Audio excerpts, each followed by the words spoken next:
Jovem de 21 anos morre soterrado no processo de abertura de um poço em Marraquene. Governador do Banco de Moçambique dá nota positiva ao desempenho econômico deste ano. Conselho Constitucional declarou hoje a Frelimo vencedora das eleições autárquicas em Marromeu.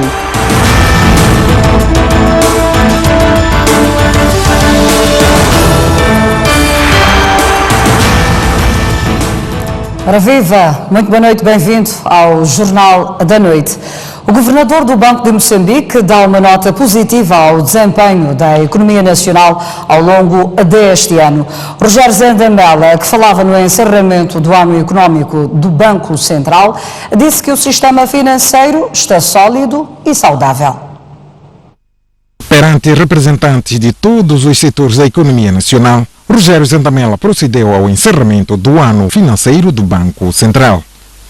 Foi o momento que serviu para fazer o balanço do ano, que, segundo frisou, fica marcado pela retoma da estabilidade econômica. O crescimento econômico deste ano foi determinado pelo desempenho positivo dos setores de extração mineira, agricultura, comércio e serviços, pesca e indústria transformadora, contrariamente ao do ano passado, que dependia apenas do setor da extração mineira.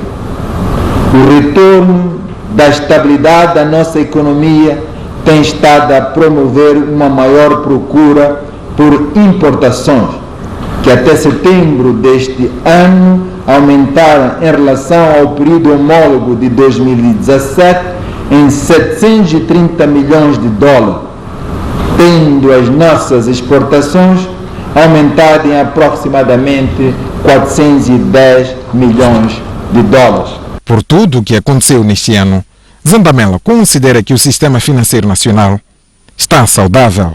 Podemos constatar que o nosso sistema financeiro continua sólido, saudável e adequadamente capitalizado, apesar de o crédito mal parado, em média, superar os 12% nos últimos 6 meses. Encerrado o ano, é hora de apontar os caminhos para 2019, que também promete ser um ano promissor. Os resultados positivos alcançados em 2018 alimentam as nossas expectativas de curto e médio prazo de uma melhoria significativa da conjuntura econômica do país. Para 2019, calibraremos os instrumentos de política monetária e cambial para que a inflação se situe em torno de um dígito. O Conselho Constitucional validou hoje os resultados da eleição autárquica de Marromeu e declarou a Frelimo como partido vencedor. O Conselho Constitucional critica, contudo, a forma como decorreu o processo e chumbou o apuramento de uma das 8 mesas onde aconteceu a votação. Marromeu voltou à eleição a 22 de novembro em 8 mesas de voto, depois de os resultados do escrutínio realizado a 10 de outubro terem sido chumbados devido a várias irregularidades. Mas nessa repetição permitiu que houvesse uma eleição transparente. As irregularidades voltaram a dominar o processo. Comportamento por parte de alguns agentes eleitorais configurou irregularidades que foram relatadas por alguns órgãos da comunicação social, assim como por parte de certos observadores eleitorais.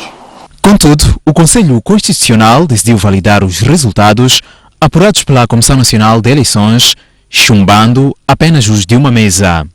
A Comissão Nacional de Eleições, em fase do apuramento geral, constatou irregularidades na mesa 07127-03 da EPC 25 de junho, por apresentar 800 eleitores inscritos e 800 votos na urna, apontando erro ou má-fé na sua elaboração e, consequentemente, considerou o respectivo edital improcessável. Assim, o Conselho Constitucional 1.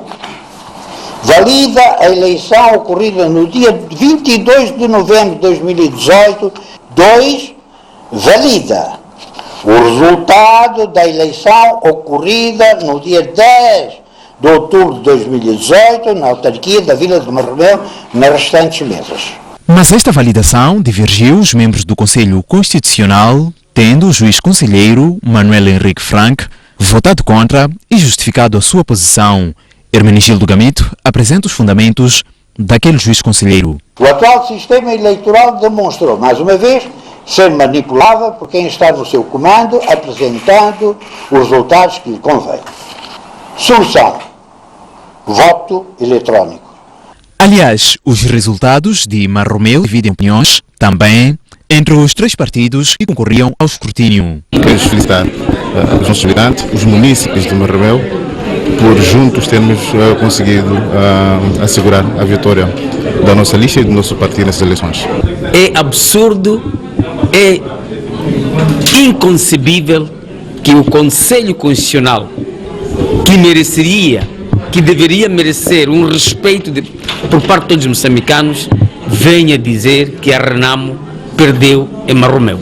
Não é possível que o MDM esteja satisfeito com estes resultados. Com a validação dos resultados de Marromeu, a cabeça de lista da Frelimo, Vitória Timbi, passa a ser edil daquela autarquia. O vogal da Comissão Nacional de Eleições, Fernando Mazanga, pronunciou-se sobre os resultados ora validados, revelando ter havido também irregularidades na forma como a CNE conduziu o processo. Acompanhe. A Comissão Nacional de Eleições não teve pronunciamento para o Conselho Constitucional em sessão, em sede do plenário, porque é assim que funciona. O segundo aspecto é que neste país estamos a ter 2 tipos de votação. Há a votação popular, que não é respeitada, é rasgada e deitada fora, e persiste uma votação de 17 pessoas sentadas na Comissão Nacional de Eleições. Todo o resultado que vem do veredito popular é anulado pelos 17. Disse que as pessoas são conhecidas. Quem são essas pessoas? É o Chipanga, é o presidente, o primeiro vice-presidente da Comissão Nacional de Eleições. É ele que está a fazer isto aqui para dar a entender a Frelimo que é ele que dá a vitória. É ele e mais alguns. E o que é que se pode fazer? Isto aqui cabe à própria Frelimo fazer uma introspeção. Não pode estar refém de resultados falsos, porque acaba por não conhecer o seu verdadeiro tamanho. É preciso que a Frelimo entenda que as pessoas que mandam para a Comissão Nacional de Eleições devem servir o processo, não irem servir o partido. Nós não estamos ali para servir os partidos. Eu vim do partido Renamo, mas não estou ali para servir, não estou a falar aqui em nome da Renamo, estou a falar nos ditames da minha consciência, porque é preciso que se diga a verdade. Nós estamos ali para credibilizar o processo. Como sabem, eu era porta-voz, o partido entrou para ali para ir dar credibilidade ao próprio processo. Não posso ficar calado perante as situações que estou a verificar, que estão a minar a democracia. Não posso. Um jovem de 21 anos morreu depois de ter ficado até 7 horas soterrado em Marraquene. A vítima morreu quando pretendia recuperar uma peça da máquina de perfuração que terá avariado e ficado no subsolo. 7 horas depois de ter ficado soterrado, é assim como o corpo de Gito foi retirado deste buraco com cerca de 4 metros de profundidade. Ele e mais 3 companheiros cavavam para recuperar uma peça desta máquina de perfuração que terá avariado quando abria um furo de água. Na verdade não entram pessoas para tirarem aquilo. Tentamos de várias formas, tentamos puxar com a máquina, tentamos comprar um outro cabo de aço para juntarmos com aquele, tentamos puxar, não conseguimos, então acabou surgindo essa ideia, então viemos para aqui para cavarmos, para podermos tirar aquilo ali, aquela peça, então depois aconteceu essa tragédia. Daniel Mulumba viu e ouviu a agonia do jovem de 21 anos. Mas ele e outros colegas foram incapazes de responder aos gritos que ficavam distantes a cada queda de areia. Ali fazíamos em escala. Então chega uma fase, dele entra ali, cavou, tirou a areia. Então ele tinha um saco que nós tapávamos aquele buraco ali. para não entrar areia. Então, quando ele acaba, ele inclina, quer tirar aquele saco, começa a espreitar ali, logo a areia caiu. Então, já quando a areia cai, ele começa a pedir socorro. Vamos lá, amigos, vamos lá ali. Eu logo ali apanhei atenção, desmaiei. Quando começo a chorar, o outro também disse que não pode estar a chorar. Eu ali só estou a chorar. Então, outros todos saíram, dizem que foram pedir socorro. Eu fiquei ali a chorar, vieram ali, me tiraram da cova. Vamos lá começar a cavar, vamos lá ajudar. Ninguém entrava mais ali na cova. E cada vez mais a realista estava a entrar. Uma máquina escavadora foi mobilizada para socorrer o jovem, mas as buscas foram interrompidas porque o tempo de aluguer tinha esgotado. E a máquina agora saiu, voltou, foi no serviço. Disse que o dinheiro que era para pagar a pessoa que está trabalhando com a máquina acabou. O dinheiro não é o dinheiro que hoje está verde, que estão gastando dinheiro para tirar a pessoa que está ali dentro. Tem que o barco já tirar a pessoa, a máquina já foi para lá. Quando tudo aconteceu, o tio do Gito estava a trabalhar na sua machamba, a fonte de sustento da família. Mas que eles iam machamba, vai saber se colocar uma biscoito leão, com a mesma 8 horas com sungula com 7 horas, porque mais não com na já vai estar já lançado, já com ele na cali já na manhã com a raça camisa. E no fim, familiares, amigos e companheiros choram pela morte de Gito. Quando eu recordo que eu vi, é triste. É triste. O presidente do Tribunal Supremo desafiou hoje os juízes desembargadores a serem ponderados na tomada de decisões. Adelino Muxanga falava momentos depois de impulsar 18 juízes desembargadores. Junto meia hora, aplicar fielmente a Constituição e demais leis. São estes magistrados que, a partir desta sexta-feira, assumem a nova carreira de juiz desembargador afeto nos tribunais superiores de recurso. Por isso, o presidente do Tribunal Supremo defende que as suas decisões devem ser ponderadas para que sirvam de fontes credíveis de consulta na interpretação e aplicação de leis. Nos últimos 3 anos, o aumento anual de novos processos situa-se acima de 10%. O mesmo ocorrendo em relação aos recursos interpostos das decisões dos tribunais a todos os níveis. Por isso, optamos por criar novas secções de recurso, tanto a nível dos tribunais superiores de recurso como a nível dos tribunais de nível provincial. Adelino Muxanga aproveitou o momento para manifestar a sua preocupação com o aumento de processos que dão entrada nos tribunais de recurso. Queremos que sejam desembargadores exemplares, inconformados com a justiça e ávidos por dizer o direito ao caso concreto em tempo útil. Desembargadores sensíveis às reivindicações de cada cidadão que transfere para os tribunais a responsabilidade de fazer justiça. Cada cidadão que procura a justiça merece o nosso respeito, que se manifesta na busca contínua da qualidade do serviço que prestamos. Vamos construir um judiciário que os moçambicanos merecem. Durante a cerimônia, foi anunciada a criação de secções especializadas em matéria laboral nos tribunais superiores de recurso, sendo uma na Beira e outra em Nampula. A fiscalização marítima apreendeu em outubro um barco de pesca ilegal em Cabo Delgado.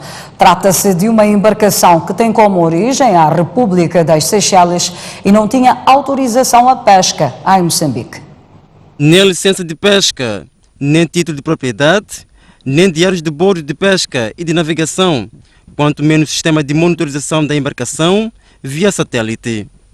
Era uma embarcação ilegal que não se sabe quando entrou na costa moçambicana. Depois de notar a presença da fiscalização marítima, o comandante francês John Norris pôs o barco em fuga. Uma atitude que lhe custará uma multa de cerca de 4 milhões de meticais e uma interdição de prática de pesca durante 36 meses em Moçambique. Foram encontrados a bordo da embarcação 30 kg de peixe e artes de pesca, presumindo-se que grande parte da quantidade de pescado tenha sido despejado a quadro de perseguição pelos agentes de fiscalização. Neste momento, a embarcação Ocean Storm está no porto de Pemba, onde vai permanecer até a sua legalização. O comandante da embarcação reconheceu o exercício da pesca em Moçambique sem licença, concretamente no Banco de São Lázaro, e disse não ter conhecimento dos dispositivos legais que regulam a atividade pesqueira em Moçambique. O Ministério do Mar, Águas Interiores e Pesca diz que esta não é a primeira vez que se detectam casos de embarcações estrangeiras a praticar pesca ilegal. Aliás, Moçambique perde pelo menos 60 milhões de dólares por ano devido à pesca ilegal. A decisão final de investimento do consórcio liderado pela ExxonMobil e Eni já não será tomada no primeiro trimestre do próximo ano. O governo devolveu o primeiro plano de desenvolvimento apresentado pelas petrolíferas. Inicialmente prevista para o primeiro trimestre de 2019, a decisão final de investimento do consórcio liderado pelas petrolíferas norte-americanas, ExxonMobil e a italiana Eni para exploração de gás natural, na área 4 da bacia de Rovuma, deverá durar mais tempo. O primeiro plano de desenvolvimento apresentado pelas petrolíferas em julho último foi devolvido pelo governo para correções. O plano de desenvolvimento apresentado em julho, ele contempla recursos que devem ser unitizados. Quer dizer, é um recurso que se encontra em duas áreas.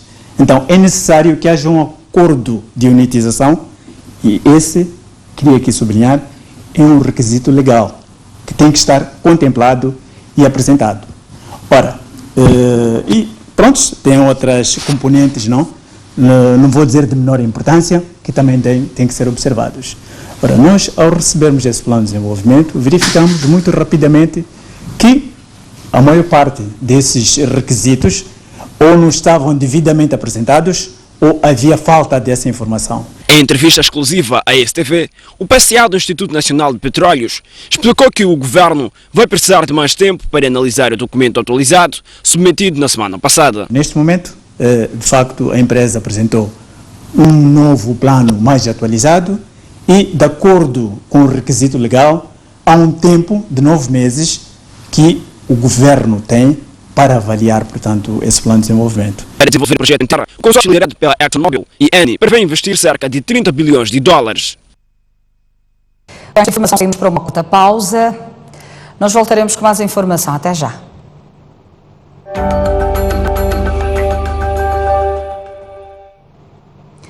De volta às notícias no Jornal da Noite. A audição dos declarantes do caso Ataques Armados em Cabo Delgado iniciou esta quinta-feira e foi ouvido apenas um dos 12 declarantes já arrolados no processo que não compareceram ao julgamento por razões desconhecidas.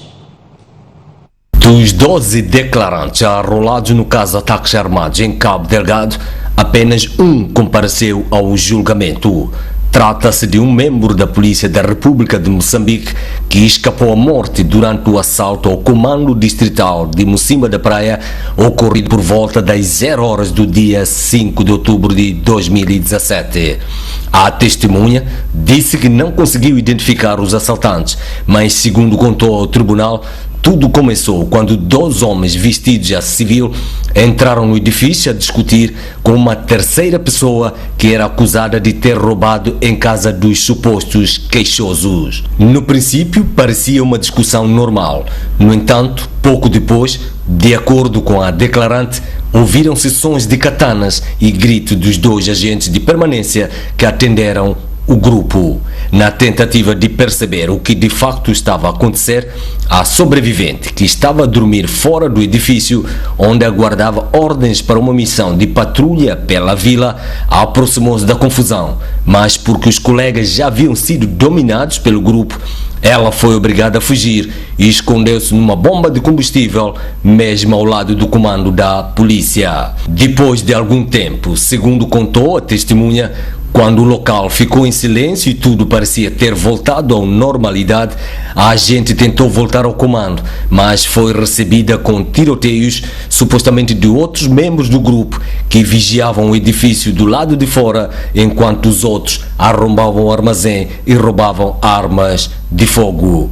Incapaz de reagir à situação, uma vez que, para além de estar sozinha, tinha apenas um cacetete, a declarante voltou a fugir, mas desta vez foi atingida com uma bala no pé, tendo-se arrastado para uma casa vizinha, onde pediu socorro ao dono, que, no lugar de ajudar, simplesmente limitou-se a fechar a porta, deixando ela ferida no quintal. A testemunha, que já não se lembra muito bem o que terá acontecido depois de ser atingida no pé, disse que só se apercebeu de que se tratava de um assalto à vila de Mocimba da Praia, já no hospital, quando começou a ver outros feridos que iam dando entrada quase ao nascer do sol. 629 membros da Polícia da República foram hoje patenteados a vários escalões. Na ocasião, o comandante-geral da Polícia, Bernardino Rafael, instou aos patenteados a fazerem de tudo para garantir a ordem e tranquilidade públicas, sobretudo durante a quadra festiva que se avizinha. Maida Ferrão ingressou nas fileiras da polícia há 15 anos. Quando criança, sempre sonhou ser hospedeira. Mas com o tempo, acabou se apaixonando por uma outra profissão, ser polícia. Comecei a apreciar a postura da polícia, o uniforme, a sensação de poder, mas depois me interei mais sobre o que é ser polícia e gostei. E é na polícia onde ela se sente realizada e esta sexta-feira testemunhou mais uma progressão. A promoção é fruto de muito trabalho e dedicação, abnegação de muitos atos ilícitos. E por isso que sinto-me honrada e feliz pela patente. Tal como Maida, outros 628 membros da polícia passam a ostentar novas patentes. O comandante-geral da polícia espera mais deles, sobretudo na garantia da ordem e tranquilidade públicas durante a quadra festiva. Esperamos de vós o empenho, entrega, responsabilidade e, acima de tudo, pois que o país está à espera de vós, como sempre esperou e como sempre serviram fielmente o Estado e a vossa pátria amada. Nós estamos à espera dos resultados.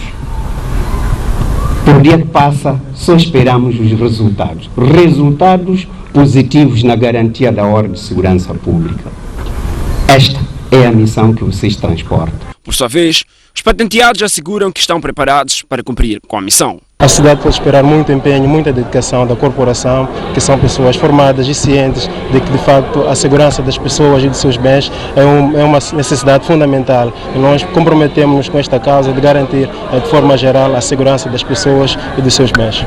Este ano já foram patenteados mais de 10 mil agentes da Polícia da República de Moçambique.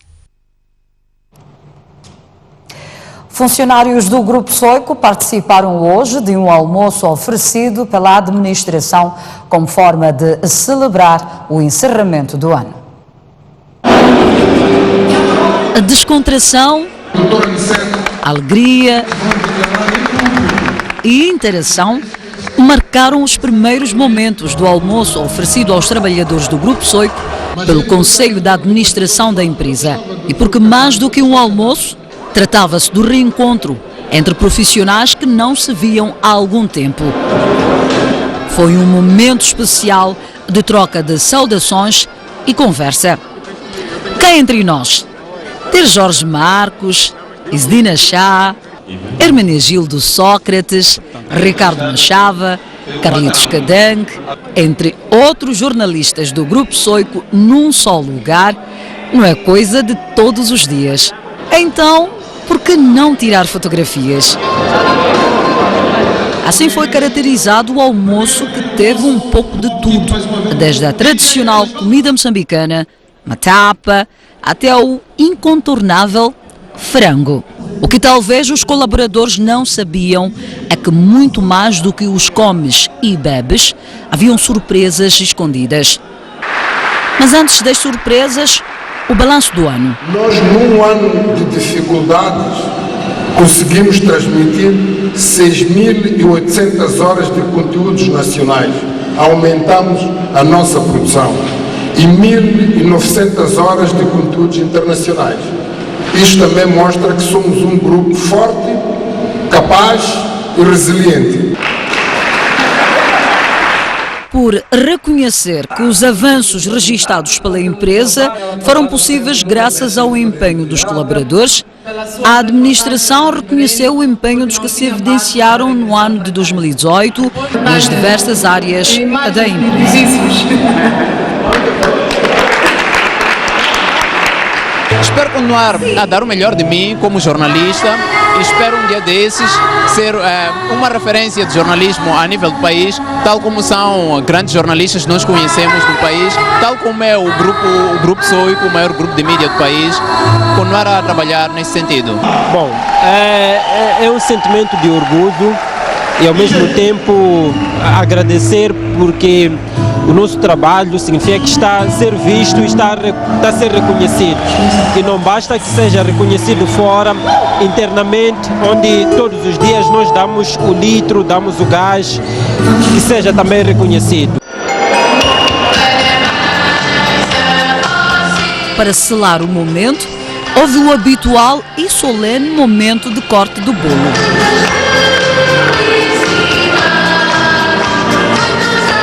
Queria desejar a todos nós festas felizes, que o ano de 2019 seja um ano de recuperação daquilo que sofremos este ano, mas seja um ano de consolidação dos nossos sonhos, de muitos sucessos e muita felicidade para nós e para os nossos familiares e a nossa família. Muito obrigado a todos. Cheers.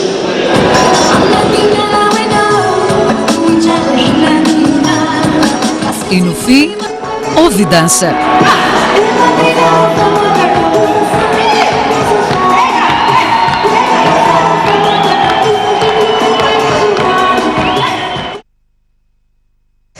E ainda hoje a administração do Grupo Soico premiou os colaboradores que ajudaram a debelar o incêndio que destruiu a central técnica no passado dia 30 de novembro.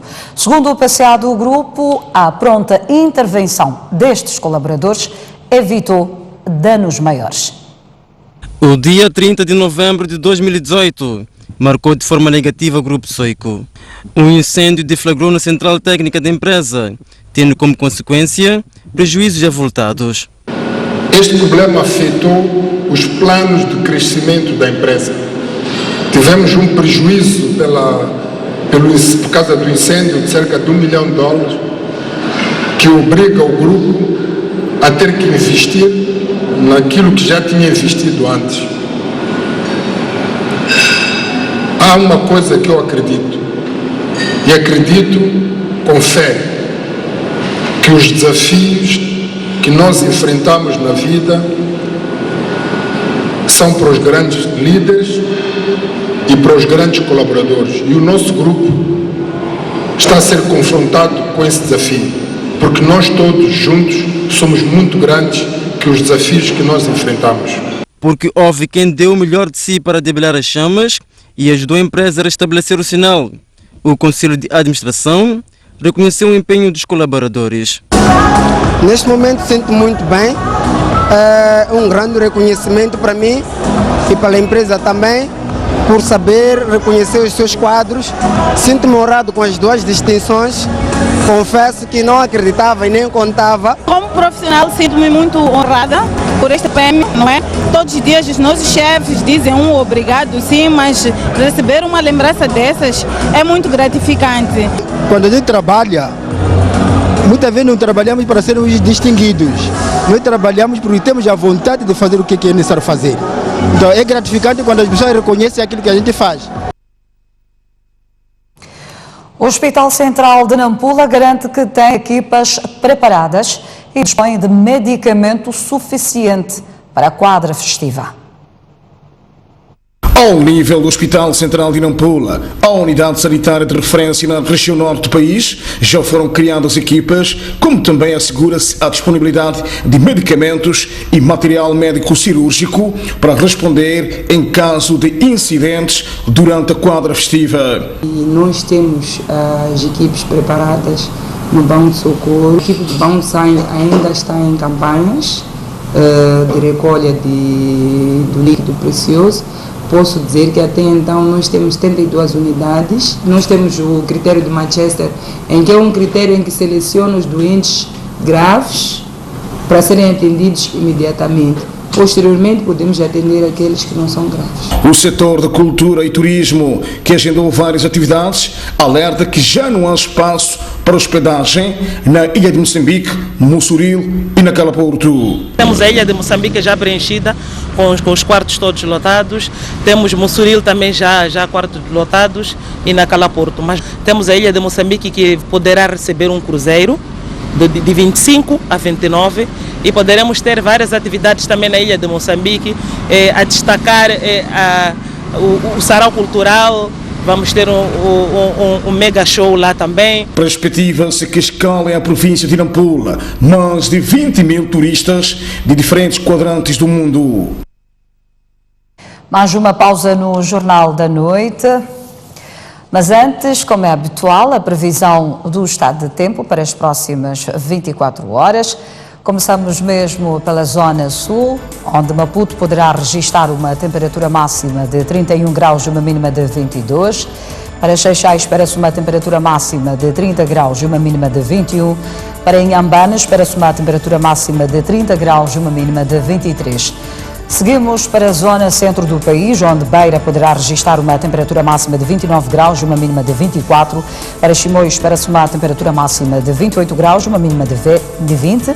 Tete poderá registrar uma temperatura máxima de 33 graus e uma mínima de 21. Para Climane espera-se uma temperatura máxima de 31 graus e uma mínima de 24. Já para a zona norte do país, Nampula poderá registrar uma temperatura máxima de 30 graus e uma mínima de 23. Pemba prevê-se uma temperatura máxima de 31 graus e uma mínima de 23. Para Lixinga prevê-se uma temperatura máxima de 23 graus e uma mínima de 16. Eu espero por si. Até já.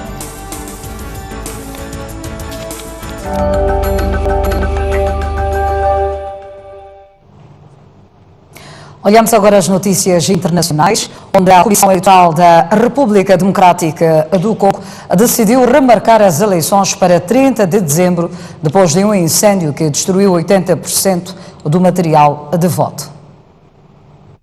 Esta é a terceira vez que as eleições presidenciais e legislativas na República Democrática do Congo são adiadas. Depois de um repentino incêndio ter destruído 80% do material de voto, a Comissão Nacional Eleitoral Independente da República Democrática do Congo decidiu alterar a data das eleições de 23 para 30 de dezembro. A Comissão Eleitoral disse que conseguiu obter uma parte das máquinas de voto e outra parte será substituída por 5 milhões de boletins de voto, tendo pedido aos 40 milhões de eleitores que mantivessem a calma. Mas alguns apoiantes da oposição condenam o adiamento das eleições e não acreditam que seja possível que em menos de 7 dias as condições logísticas estejam prontas. O processo eleitoral na República Democrática do Congo tem sido mais uma vez violento, tendo já causado a morte de cerca de 10 pessoas. O governador de Kinshasa mandou suspender a campanha eleitoral para todos os partidos políticos, alegando questões de segurança.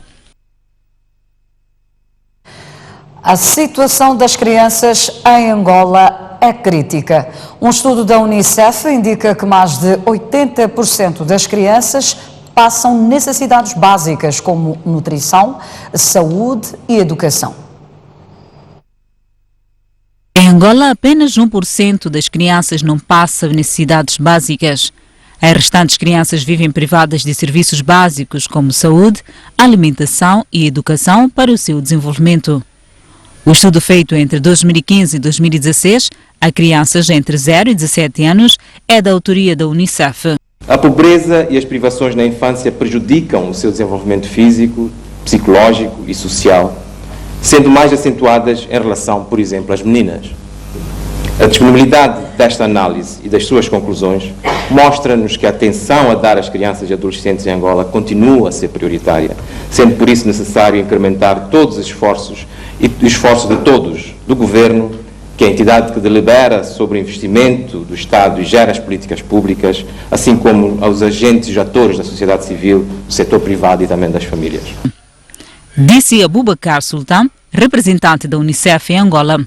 Em 13 das 18 províncias angolanas, mais de 80% das crianças sofrem de 3 ou mais privações em simultâneo. Por outro lado, 125 escolas estiveram encerradas desde o início do ano devido a ameaças dos grupos terroristas no Níger. De acordo com a ONU, centenas de milhares de crianças perderam o ano letivo. As contínuas ameaças terroristas no norte do Níger fizeram com que 125 escolas permanecessem fechadas desde o início deste ano. Na região de Difa, o encerramento de 30 escolas e a suspensão temporária de outras 44 instituições de ensino impediu que 114.300 crianças participassem nas atividades letivas. As escolas passaram a acolher os refugiados nigerianos que fogem da violência do grupo terrorista Boko Haram. De acordo com a Unicef, desde 2009, o Boko Haram já matou pelo menos 2.295 professores e destruiu mais de 1.400 escolas, incluindo o rapto de milhares de crianças. O Boko Haram, que significa Educação Não Islâmica é Pecado, luta para impor um Estado Islâmico na Nigéria, país de maioria muçulmana, na zona norte e predominantemente cristã nas regiões do sul. Está pautada a informação no Jornal da Noite de hoje. Grata pela atenção dispensada. Bom fim de semana.